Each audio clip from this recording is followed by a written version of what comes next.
Olá, meu nome é Durval. A partir de hoje nós vamos colocar vários vídeos aqui explicando a situação econômica, social do país e como que vocês podem entender isso da melhor forma. Eu sou oficial de carreira aposentado do Exército e estou dando essa aula em homenagem aos professores e professoras de todas as escolas públicas, meus mestres em escolas militares, e passar aqui para vocês um pouquinho do que eles passaram para mim. Então nós vamos começar agora falando sobre impostos. De uma maneira macro, mais ou menos o que é feito aqui no Brasil. Não vou entrar em detalhes mínimos, senão vou lotar este quadro aqui. Mas os impostos eles são recolhidos dos trabalhadores, e ele segue mais ou menos esses destinos aqui.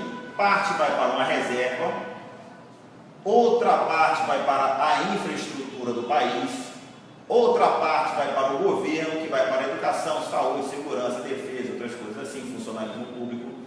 Outra parte vai para os repasses, que vão para os estados e municípios. Outra parte vai para a dívida externa, que é onde o Brasil pega dinheiro em bancos estrangeiros para financiar, por exemplo, infraestrutura e projetos de governo. Outra parte vai para pagamento da dívida interna também, que é onde o Brasil pega recursos em bancos nacionais que podem ser utilizados da mesma forma para infraestrutura e para projetos de governo. E outra parte vai para os programas sociais, que são as bolsas.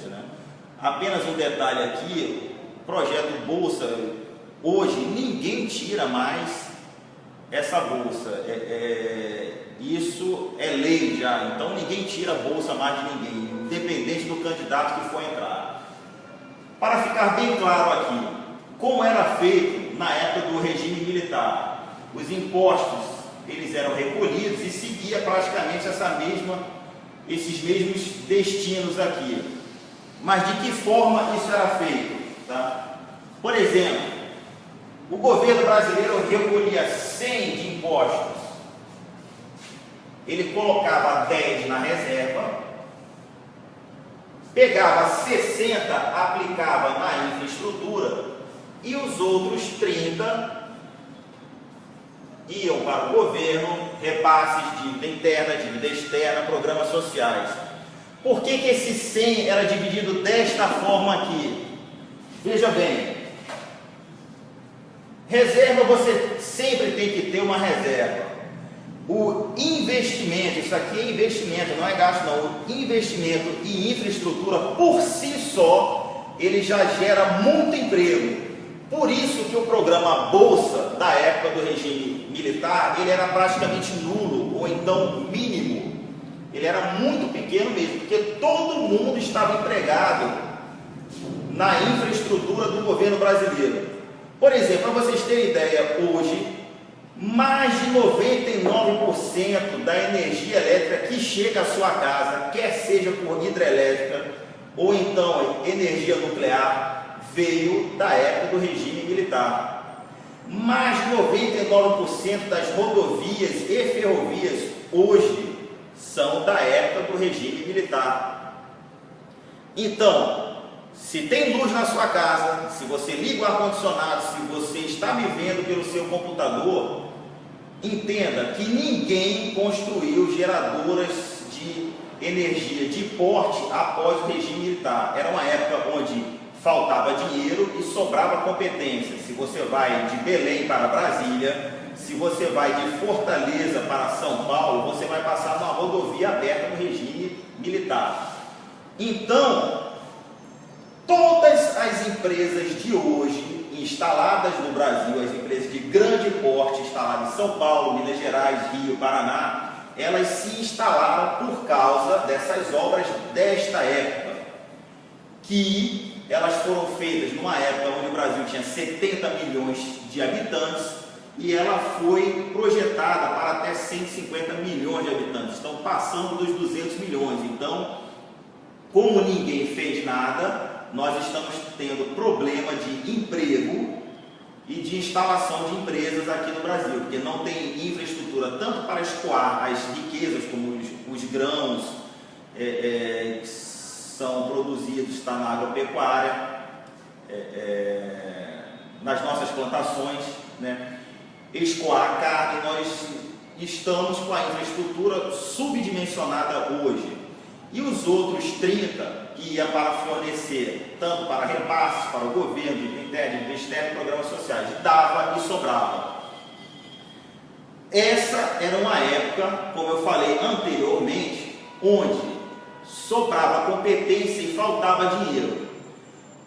Aí você vai me falar hoje, não, mas hoje está sobrando dinheiro. Por que está sobrando dinheiro? Como que o governo hoje faz? Ele pega 100 de impostos, ele coloca 0 para reserva, para a infraestrutura ele coloca só 10. Por que 10? Que é para fazer a maquiagem de tudo que foi feito antes. E os outros 90 é para um programa Bolsa totalmente inchado, onde um presidente, um ex-presidente e atual presidente se gaba de ter um programa de mais de 20 milhões, 30 milhões de pessoas. A qualidade de um programa social, de um Bolsa, não se mede pela quantidade de pessoas que entram, mas sim pela quantidade de pessoas que saem. Por quê? Tem tanta gente aqui, não foi feito infraestrutura, ou seja, a infraestrutura está subdimensionada hoje para o país.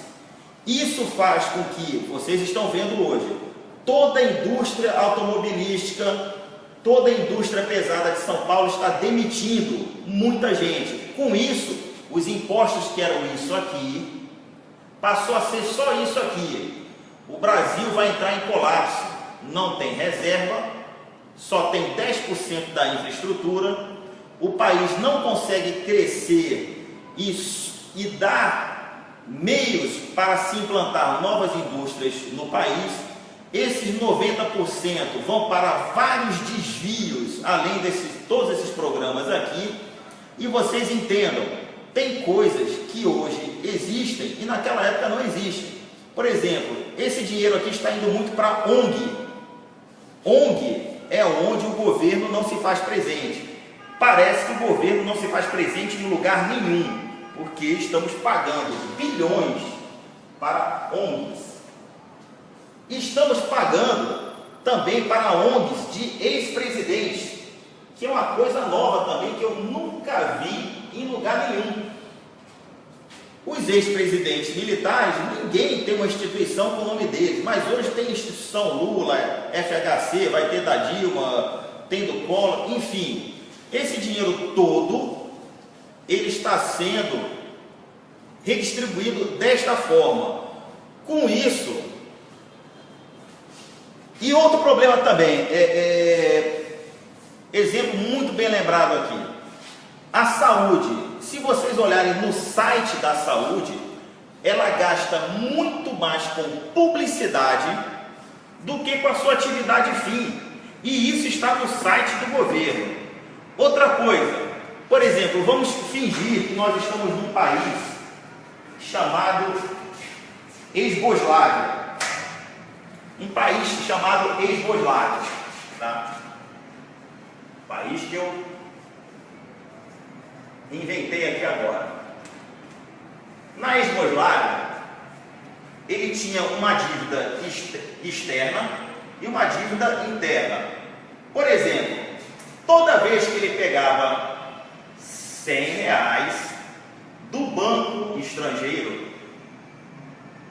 ele recebia esse dinheiro, ele tinha que devolver para o banco por mês. Ele pegou em um mês para devolver no outro mês, ele tinha que devolver R$102.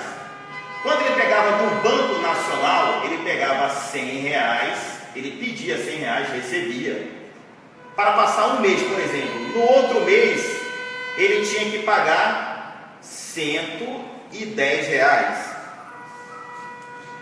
Então, vamos fingir que o presidente da Yugoslávia, ele pagou a dívida externa com a dívida interna. Ele pegou esse dinheiro, pagou ali. Ele deixou de pegar emprestado um dinheiro com juros muito menor, de apenas 2%, para pegar um dinheiro com juros muito maior. de 10%, por exemplo. Qual é a vantagem disso aqui para o povo? Nenhuma. O povo está sendo roubado. Mas por que ele fazia isso? O presidente da Iugoslávia, ele pedia R$100, tinha que pagar 2, aí ele era um corrupto. Ele pedia propina do país estrangeiro. Só que lá tem uma coisa que se chama auditoria, que aqui também tem. Auditoria, que ela é ferrenha, independente, e ela conferia todos os lucros que o banco do exterior podia ter. Então ele pedia propina, pedia, e o cara só devolvia para ele. Infelizmente, meu irmão, só posso lhe dar 10 centavos, porque a auditoria nossa ela é muito eficiente, não sei o que, coisa e tal, então só dá para ele devolver 10 centavos. Aí ele pagou a dívida externa com a dívida interna, esqueceu a dívida externa, aqui ele paga um juros muito maior. Aí ele pediu propina ao presidente do banco da dívida interna, isso na Iugoslávia, né? Com isso, a auditoria, que era uma auditoria fajuta, conseguia devolver para ele R$5. Com isso, o banco ganhava 5, que é mais do que o dobro do que o banco estrangeiro ganhava, e ainda conseguia devolver mais 5. E o presidente da Iugoslávia ficava feliz da vida tomando a cachaça dele. É assim que funciona. Não sei se vocês entenderam. Eu vou dar um exemplo muito mais prático aqui. Eu vou falar agora sobre o PAC. Saí da Iugoslávia, voltei para o Brasil. Vou falar sobre o PAC. Por exemplo, a obra do Rio São Francisco. Foi informado ao governo federal que, antes de tudo, para fazer qualquer obra no Rio São Francisco, deveria fazer o reflorestamento da mata ciliar e a proteção da cabeceira. Como isso não foi feito propositalmente, o Rio São Francisco ele está secando. Então, o povo nordestino vai ser escravo eternamente do governo, porque o Rio São Francisco secando, ele destrói o Nordeste. Ele era o veio de sangue do Nordeste. Sendo que todas as obras do PAC, nenhuma foi terminada, a não ser as obras que foram feitas pelo Exército Brasileiro. Por quê? Porque o Exército Brasileiro, nós temos uma auditoria muito forte, onde todas as pessoas são trocadas constantemente. Não existe a função eterna do auditor, não existe a função eterna do fiscal. Então o fiscal vai lá e fiscaliza. Quando ele é transferido, ele passa a fiscalização para o outro, que confere toda a documentação do anterior, e se tiver alguma coisa errada, fala, você corrija, porque o problema é seu. E aí vai. Então, tanto o comandante do batalhão, como o comandante do trecho de obra, que eu já fui diversas vezes, todo mundo é auditado o tempo todo. Então, por isso que as obras do PAC das Forças Armadas, elas foram os únicos trechos que foram terminados e o dinheiro ainda foi devolvido. E as obras que foram conferidas a empresas civis, aconteceram problemas 1000 que deram desculpas 1000. Mas eu imagino que seja o seguinte: deram tanto 10% para tanta gente que não sobrou 10% para fazer a obra.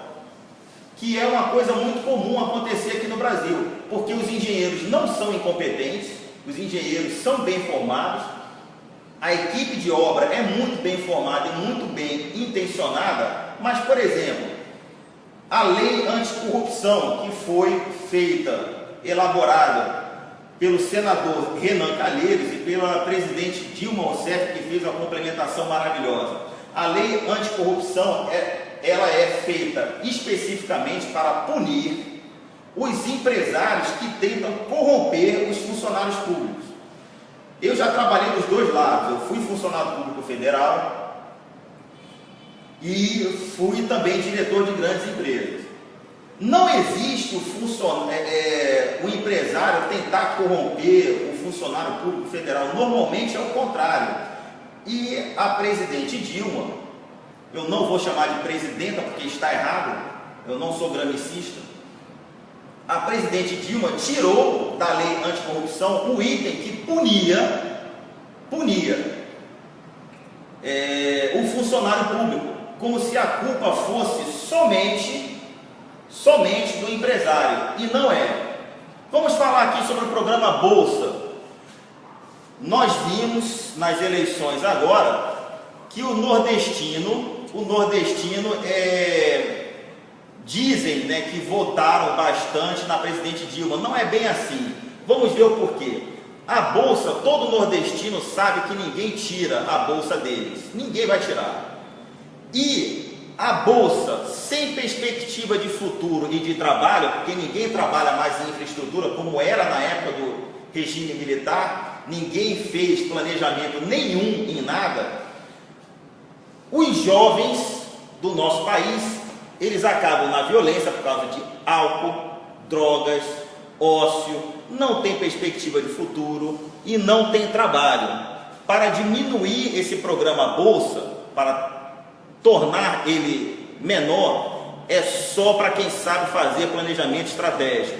Então, o que eu quero que vocês entendam disso tudo aqui, de todo esse planejamento, o que vocês têm que entender é que o inchaço do programa Bolsa, aliado à falta de investimento em infraestrutura, desvios que não são auditados para lugar nenhum, faz com que poucos fiquem ricos sem trabalhar, enquanto muitos trabalham para pagar seus impostos. O que isso está gerando? Estão vendo essa bola grande aqui? Está fazendo com que tenha menos trabalhador no país e com isso esta bola fique pequenininha. Esse dinheiro recolhido dos impostos não vai dar nem para reserva, nem para repasse, nem para o governo, nem para infraestrutura, nem para dívida externa, dívida interna, programa social, não vai dar para nada. Isso é feito propositalmente. Isso vai gerar um colapso no país, que é feito propositalmente, que pode terminar numa guerra, que é feito propositalmente. Então eu quero que vocês entendam que tudo que está acontecendo de errado, não tem como fugir disso aqui. Não tem como fugir disso aqui. Tudo que está acontecendo de errado está sendo planejado. O Brasil vai entrar em colapso, pode haver uma guerra, tem infiltração de várias pessoas aqui no país, estrangeiros em idade militar, que eu não sei o que eles estão fazendo aqui. Por exemplo, o programa Mais Médicos é uma coisa que me preocupa muito. Todo mundo sabe que na Venezuela, quando Chávez sabia que iria perder, ele criou um ano antes o programa Mais Médicos, com 35 mil médicos. 35 mil médicos, parece que Cuba é um depósito de médicos, só tem médico lá. Quando chegou nas eleições, que o outro iria ganhar, ele tomou tudo e os médicos eram militares. Ora, veja bem, aqui no Brasil, a presidente Dilma, ela pessoalmente foi lá, interferiu e disse: não, os médicos cubanos não vão fazer o revalida, que é uma prova para saber se ele é médico ou não, né? E essa prova ela pode ser feita a qualquer momento, não tem nenhum motivo para ela ser cancelada. Ela tem que ser feita, mas ela proibiu pessoalmente. Hoje a gente não sabe se eles são médicos, mas se acontecer o que a história conta, eles vão ser utilizados em inteligência e contra a guerrilha. Em guerrilha, melhor dizendo. O povo sabendo disso, vocês tomem cuidado com esse médico, esse pessoal estrangeiro que está chegando.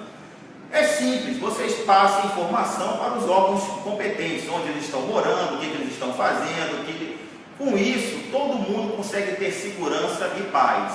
Eu espero que esse quadro aqui vocês tenham conseguido entender de uma forma eficiente e prática. Eu estou utilizando aqui o princípio da simplicidade, que é um princípio de combate para nós militares, onde você tem que explicar algo muito complexo, mas de uma forma muito simples e de entendimento para todos. Espero que a aula tenha sido boa, espero que meus professores tenham gostado e que Deus nos ajude.